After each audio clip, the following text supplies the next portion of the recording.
Listen to me.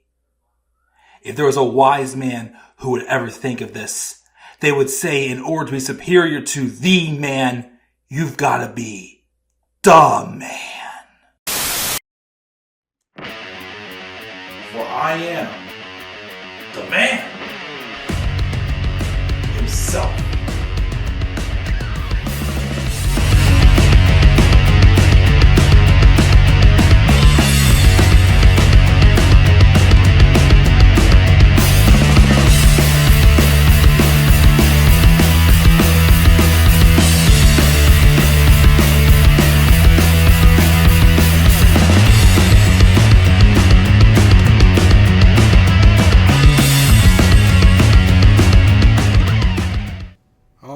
Guys, what is going on? How you guys doing again tonight? This is the Club of the Man 1993, and believe it or not, this is a review that I've wanted to do for a long time on this documentary that I really enjoyed that Major League Baseball made back in 2012. For the 10-year anniversary of the death of former Major League starting pitcher Darryl Kile. Now, Darryl Kile, just to, jump up the speed, had passed away suddenly and tragically back in 2002 in a Chicago hotel room of a heart attack. But I didn't become a baseball fan until 2004. Kyle, of course, was before my time as a baseball fan. I didn't discover who he was, actually, until 2009, when Angels lost Nick Adenhart, their rookie starting pitcher, who was killed in a car accident just a few hours after pitching probably the best start of his career. And the hopes were definitely high for him to be a key role in their starting rotation. And I think it was around a time where it's like I learned about like other players who had like died young or during their careers.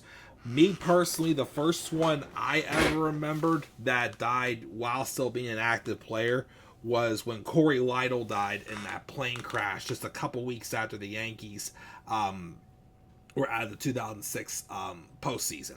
He was with the Yankees at the time when he died. And then, of course, I just saw about some other, recent players that had died during their career, and I came across, of course, a bunch of other ones, including Darryl Kile. And then it was years later, it was past 2012, where I had discovered there was a documentary made about Darryl Kile's life on the 10-year anniversary of his death. And at the time, I never really thought about, doing reviews on YouTube. I was more so just like a gamer and other odds and ends. But when I started doing like wrestling reviews and doing other topic videos, I always thought, someday I want to do a review of that Darryl Kile documentary. And I was gonna do this back in 2022 when it was the 20-year anniversary of his death. I never got around to doing it. So then I'm like, okay, it's like, when would be the next time that be like a meaningful time to do this review? And I recently thought about it again. I've watched it a few times recently. I found it on YouTube. And I thought, I just realized something. Darryl Kile turns 57 this year. What is one thing like very symbolic about Darryl Kile is the number 57 was his jersey number for all three teams he played for in the majors. So that's when I thought maybe this is the time to do it. Sometime during what would have been his 57th year for number 57. Because that number does come up again also in this documentary as a coincidence of a number. But we'll get to that when we get to it, because I've already talked for almost 5 minutes, and I've talked nothing about this documentary, and I talked more so about how I discovered Darryl Kile, despite the fact that I wasn't a baseball fan when he pitched. But yeah, this documentary is definitely one of my favorite documentaries, the life and death of Darryl Kile. Again, it just really emphasizes Kyle as a professional, as a human, how he was definitely loved by his teammates and coaches and the fans. I'm sure a lot of players are like that, but someone that when he died at just 33 years old, it definitely left a lot of fans sad.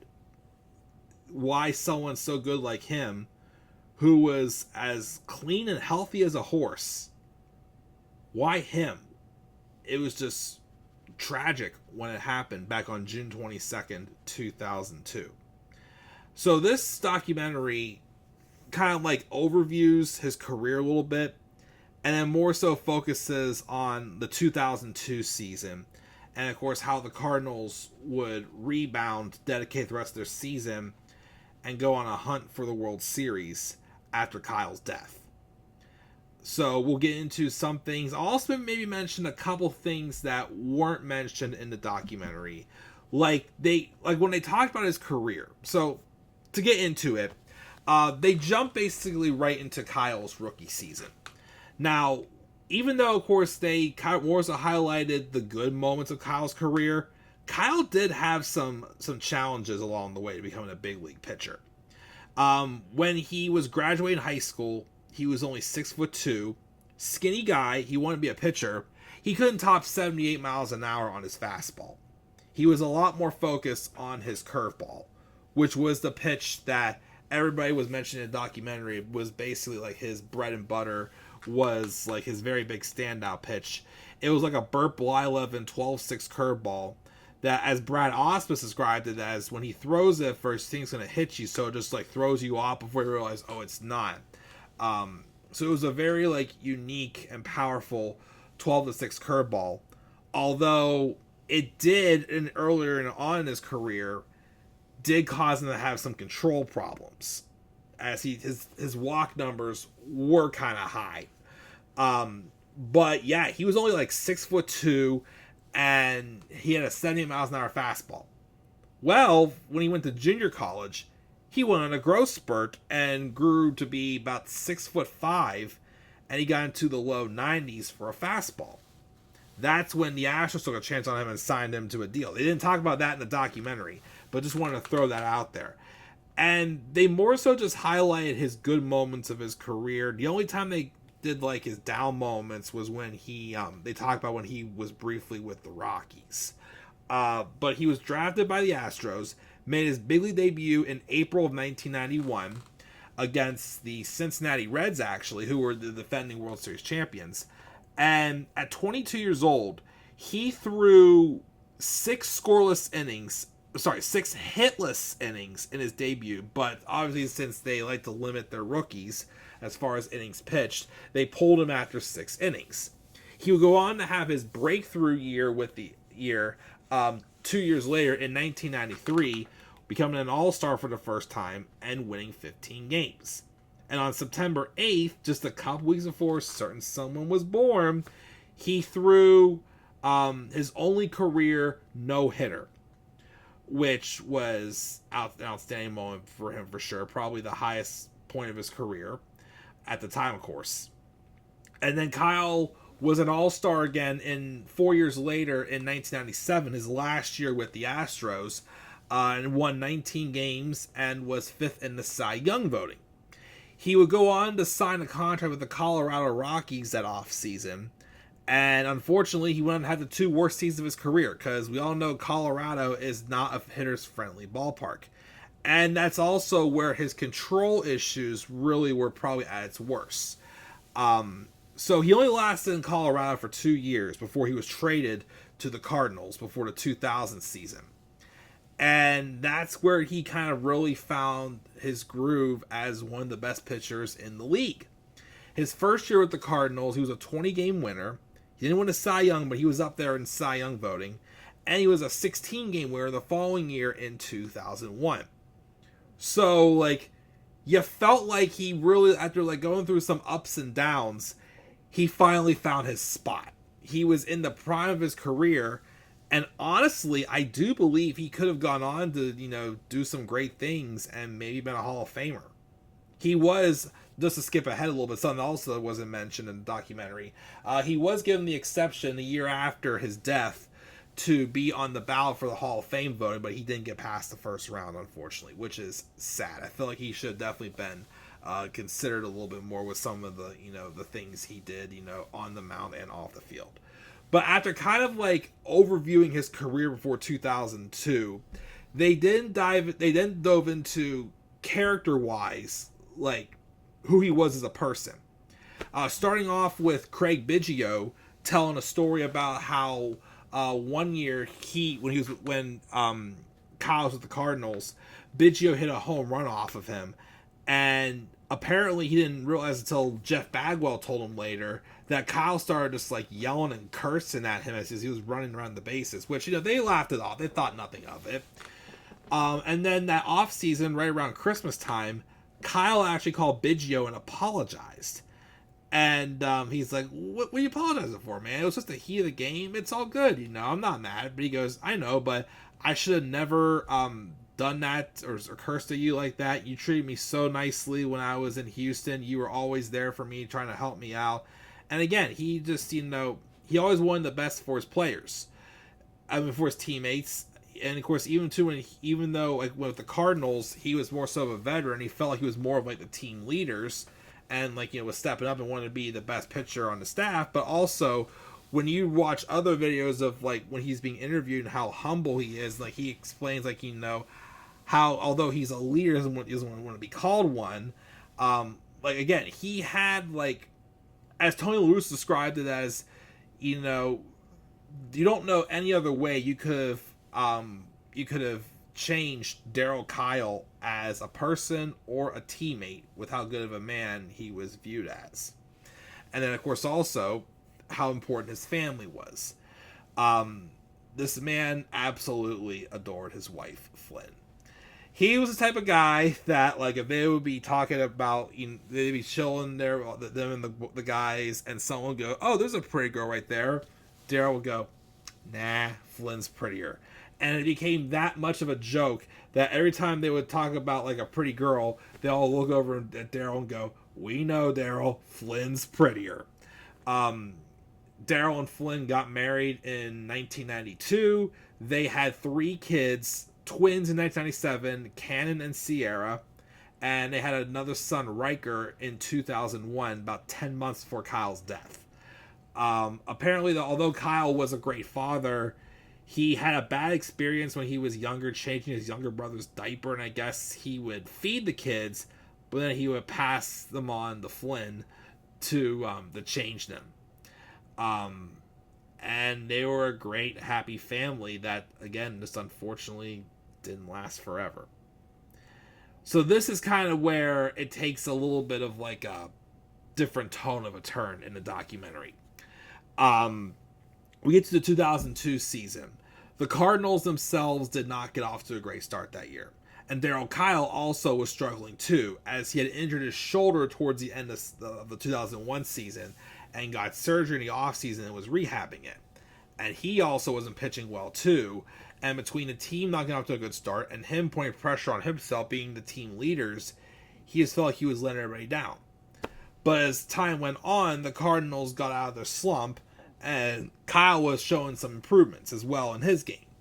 But then, on June 12th, 10 days before his death, he had a rough start against the Seattle Mariners, and I think he only pitched like 4 2/3 of an inning, and Tony La Russa went to pull him from the game, and it was the only time that Kyle had ever argued about being pulled from the game.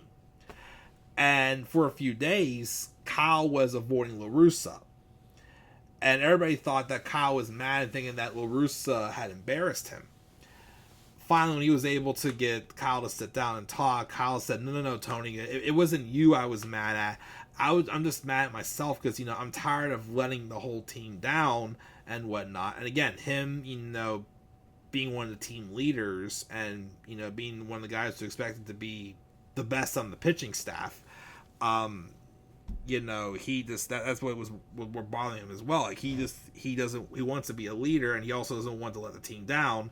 And then Tony told him, like, we've evaluated you as on the cusp of like getting better and better. Just relax, cut yourself some slack. And was a good talk. Because Tony said that apparently that Flynn later told him that when he talked to her that night, he's like, "Oh my goodness, they don't think I'm a bum or whatnot." And as Tony also said, imagine had he not had that conversation and then they lost him like they did. That would have been a horrible like thing weighing on Tony La Russa's conscience, which it seemed to help him turn around, because the next start he had on June 18th, which unfortunately was Kile's last start, the last time he ever pitched in a major league game, he had his best outing of the season. He got the win. He finished, of course, that was his last start, so he finished the 2002 season 5-4, but he pitched 7 2/3 innings a night against the Angels, gave up 1 run on 6 hits, got the win, and the Cardinals moved into first place in the National League Central, where they stayed the rest of the season. And that felt like a big moment where it was like, oh man, Kile's back on his game. We have and the team, of course, is playing again well again too. It's like we really got something going here. But then tragedy struck the Cardinals. First, that same day on June 18th, Jack Buck, the longtime voice of the Cardinals, passed away. So that was definitely, sad, because as Tony La Russa describes, as no disrespect to the players, Jack was considered like the greatest Cardinal of them all, with him being the voice for half a decade or whatnot. So legendary. I think it was the next day they had a memorial service at Busch Stadium for Jack Buck, and Joe Buck, the son of him, pointed out that he talked about this picture of Kile leaning over the railing, which was actually this picture right here in the background you see, and it's just morbid looking at, because that was probably the last public sighting of Kile. And just a couple of days later, they were doing this all over again, but this time it was for him. And then we get to the fateful day. Saturday, June 22nd, 2002. The Cardinals were in Chicago taking on the Cubs for an afternoon game that day. Kile was scheduled to pitch the following day in the Sunday night game in Chicago. And he didn't show up at the field. What he normally was always the first one day, one of the first people there, even if he wasn't starting. So at first, no one was that concerned. Dave Veers, who was Darryl Kile's best friend, and he was one of the Cardinals relievers at the time, had mentioned that he knew that Kile had went out with his brother the night before, who was in town visiting him. So he thought maybe he stayed out late with his brother and just slept through the alarm. But then everybody's tried to call both his cell phone and his hotel phone, and he didn't answer either one. And they called several times, and they couldn't get a hold of him. And I think I heard also Flynn was trying to get a hold of him too, and couldn't get a hold. So she was already aware that something was up. We'll get into it in a second about how she found out about Kile's death. But so after a while, obviously they were concerned. One of the trainers for the Cardinals then called security to go check his room and see if he was there. And at the same time, Dave Veers had called his wife Robin, who was at the hotel herself, and she said he asked her to go check on Darryl as well. And when they got to his room, the door was still locked with the extra protection lock, whatever you want to call it. So they had to break the door down to get into the room. And then at the same time, all the Cardinals were gathered in the clubhouse, obviously worried. And Mike Matheny said he remembered someone saying, "I got a real bad feeling about this." And then not too long later, the Cardinals traveling secretary C.J. Cherry gets a phone call from Dave Veers' wife Robin, and she had asked him, "Had the people from the hotel called you?" And he said, "No, why?" And she said, "Because Darryl's dead." So that was basically them first finding out about the death. So more Cardinal executives then jumped in the cab and went back to the hotel, which was the Westin in downtown Chicago, to identify the body. There was no sign of any foul play or, any like self-abuse or anything on him. There was just nothing scandalous at all there. When you walked in that room, it looked like he was just sleeping in his bed, but he was dead. The medical examiners did the autopsy the following day, and it was revealed that Kile had died in his sleep from coronary heart disease. They have found 90% blockages in 2 of his coronary arteries. They had mentioned that Kyle's father had died young of a heart attack when he was 44 years old, but he had been having some ongoing health problems. Kile, again, was as healthy as a horse, so, this came out of nowhere. Again, he was just 33 years old. Tony La Russa, of course, got the call confirming the death, and he had to go out and confirm it with the team, who were obviously just devastated at just how much he meant to those players. The first person, outside the bubble, because, the Cardinals knew and the Cubs knew, but the first player outside of that bubble to find out was Astros first baseman, Hall of Fame first baseman now, Jeff Bagwell, who received a phone call from Moises Alou, which Bagwell was surprised to hear from him, because he's like, don't you have a game in 20 minutes? And that's when Alou told him that Darryl had died. They found him in his hotel room. Of course, he called Bagwell because Bagwell was actually Kyle's roommate when they were in the minors in Houston. And Bagwell was like, now he's like, don't you tell me that. But of course, damage been done. It was true.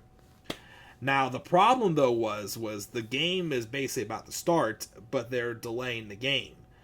And the reason why is because they hadn't been able to get a hold of Flynn Kile yet, who I read in other reports that she was aware that something was going on, but she didn't know that Darryl had died. But she also couldn't get a hold of Kile as well.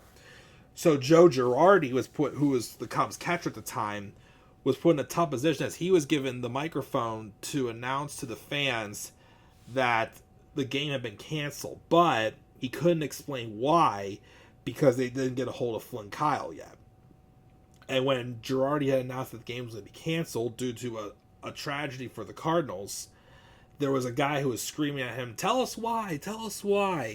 And Girardi had to ask for some respect and said that you'll find out eventually what's going on, but I just ask you to pray for the Cardinals at this time.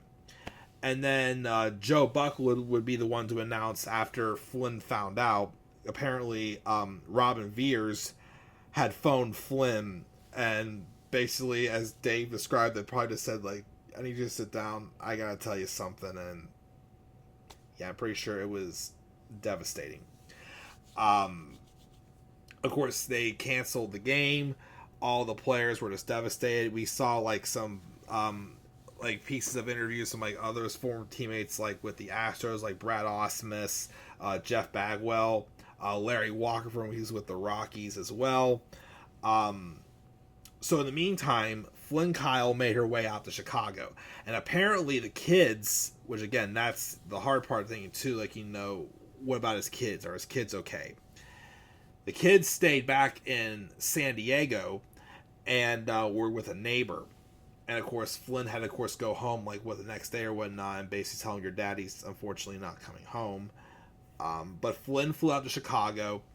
Cardinals executives and the Veers went to the airport to pick her up right off the tarmac. And the first place she wanted to go to was the medical examiner's office.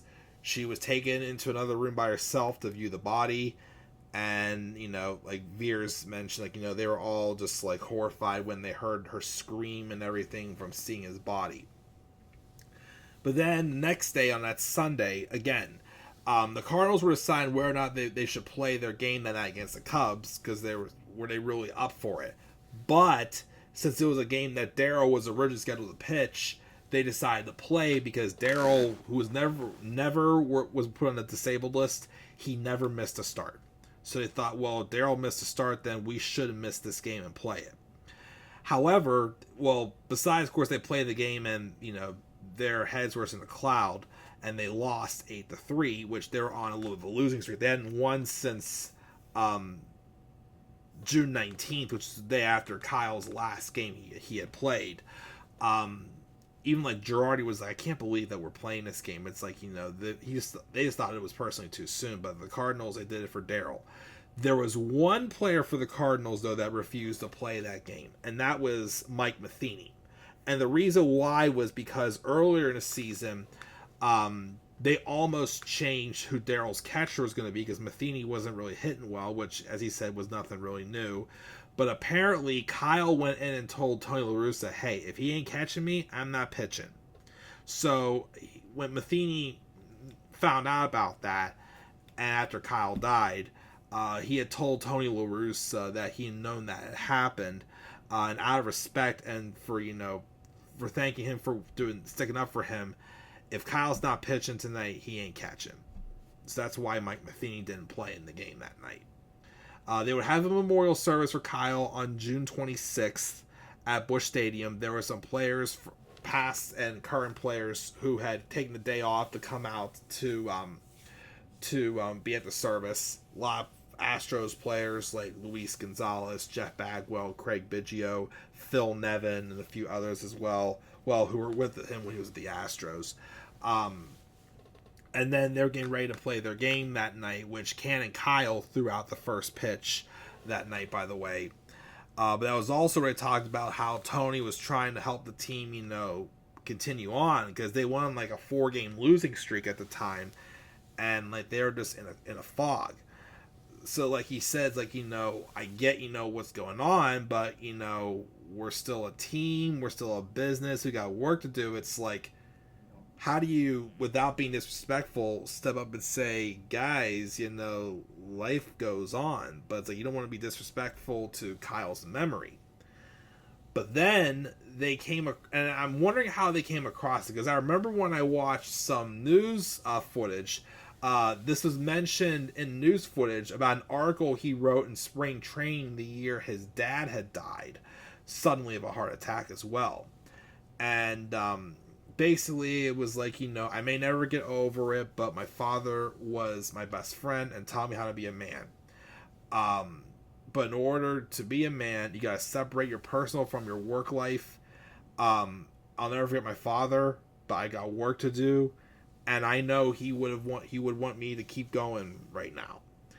And Tony was like, guys, this is basically like, our man's not here, but he's still helping us. And sharing that article with them, it kind of like woke them back up. And that night, they won their first game in almost a week against the Brewers. And from that night on, the Cardinals were 25 games over 500. I mentioned before the number 57 was unique. Get this fact that was mentioned in the documentary. When Kile died, the Cardinals had 40 wins. They finished that season, which of course they went on to win the National League Central, the title. Unfortunately, though, they swept the Diamondbacks, the previous year's World Series champions, in the first round, and then but unfortunately they fell to the Giants in 5 games in the National League Championship Series, which of course Tony La Russa was just severely disappointed, because he really thought that we were going to win the World Series because of like everything the team went through and how they turned around and everything. But anyways, the Cardinals finished the regular season with 97 wins. They had won 57 games since Kile had died. That's kind of like crazy to think about. His number was the number that they needed to the rest of the season. That's quite a coincidence. But yeah, basically it was just the rest of the documentary was just, again, like, giving everybody's final thoughts, just basically repeating some things, and again, talk about how they got through and finished that season, and dedicated in Darryl's memory. They kept, of course, his locker, on every home game that they went to. They also had his jersey hung up in the dugout. They wore the patch, the DK57 patch. They had like the thing on the wall out in the bullpen or whatnot, which I believe that flag still exists. I believe like a DK 57 something is in all three of the home fields, like the Bush Stadium, wherever the Astros. I know they don't call it Minute Maid Park anymore. I can't remember what their new name is for their park, and of course Coors Field as well, since he played 2 seasons in Colorado as well. But yeah, just basically it ended with them again, just to remind us as just how great of a guy he was. How much he meant as a teammate, and like he is tied for first as like the best teammate ever. And again, like Tony La Russa said, it's like he was just as great as he's being said he is, and left the legacy he did. Like don't know how else you could have improved Darryl Kile as a teammate or just a person in general. Just a great guy in general, a great father, great friend, and everything. Like, you felt the emotions for these guys. And heck, like even like Dave Veers and Craig Biggio said like they couldn't believe at the time this was made 10 years after his death, that it had been 10 years. Still felt like it was just yesterday. But no matter where he went, no matter what his salary was, he was always the same guy. And again, I'm sure there's other great guys as well too, but someone like this, when they go too soon, really just stands out. So, but yeah, like I said, I enjoy this documentary. I've maybe watched it a little too much lately because I'm not gonna lie, I've been dealing with some things lately, and I've been a little emotional, and like the Saturn music tracks, not gonna lie, made me emotional thinking about it and everything else I'm dealing with right now. But it's still a great documentary and a great story to really paint a picture as to who this guy was, both on the field and off the field. And just even also inspirational for how the Cardinals dealt with the loss of Kile, not just losing him through death, but also just losing a big piece of their team that was part of them being the winning team they were at the time, of course. But yeah, I do know that Flynn Kyle would go on to remarry 3 years after that, and none of them, her or any of the kids, were interviewed in this. I guess she's been interviewed off screen before, and obviously they know they were.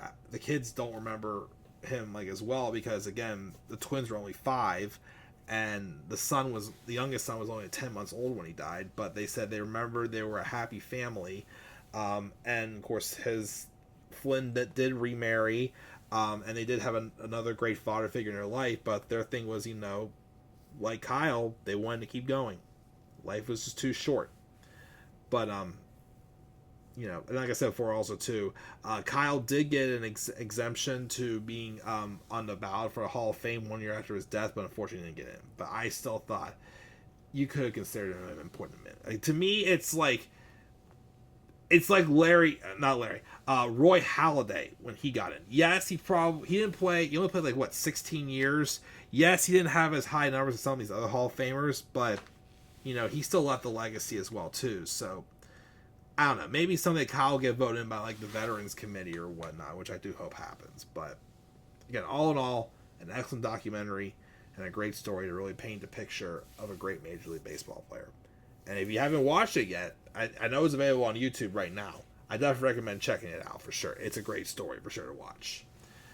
But yeah, guys, that's my review on the life and death of Darryl Kile. Again, we reviewed DK in his 57th, what would have been his 57th year, for number 57. So what are your guys' thoughts on this documentary or this review? Have you seen it? Do you have any memories of Darryl Kile as well? Any favorite highlights of his? I definitely would say from watching it, definitely his no-hitter was definitely probably the best moment of his career, or getting to 20 games, being an all-star, or even that last start he had where he got the Cardinals in first place and they stayed there the rest of the season even after he died.